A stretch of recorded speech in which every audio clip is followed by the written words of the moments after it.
कृपाकरं नारदादियोगवृन्दवन्दितं दिगम्बरं काशिकापुरादिनाथकालभैरवं भजे भानुकोटिभास्करं भवादितारकं परं नीलकण्ठमिश्रितार्थदायकं त्रिलोचनं कालकालमम्बुजाक्षमक्षशूलमक्षरं काशिकापुरादिनाथकालभैरवं भजे शूलटङ्कपाशदण्डपाणिमादिकारणं श्यामकायमादिदेवमक्षरं निरामयं भीमविक्रमं प्रभुविचित्रताण्डवप्रियं काशिकापुरादिनाथकालभैरवं भजे मुक्तिमुक्तिदायकं प्रशस्तचारुविग्रहं भक्तवत्सलं सितं समस्तलोकविग्रहं विवेकणं मनोग्रहेमतिं करेलकट्कटिं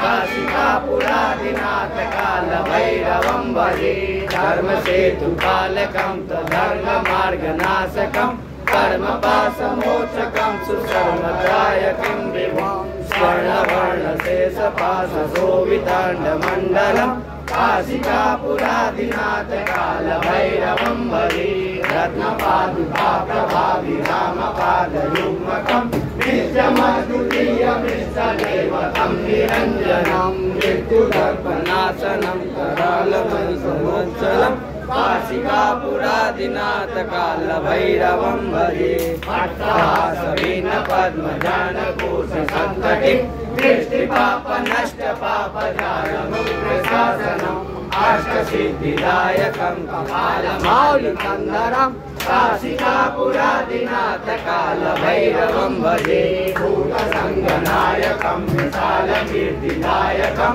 काशीवासलोकपुण्यपापशोधकं विभुं नीतिमार्गकोविदं पुरातनं जगत्पतिं काशिकापुरादिनाथकालभैरवं भजे कालभैरवाष्टकं पठन्ति ये मनोहरं ज्ञानमुक्तिसाधनं विचित्रपुण्यवर्धनं शोकमोहदैन्यलोभकोपतापनाशनं प्रेरयन्ति कालभैरवाङ्गसंहितां वाराणस्यां भैरवदेव संसारभयनाशनम् अनेकजन्मकृतं पापं दर्शनेन विनश्यति।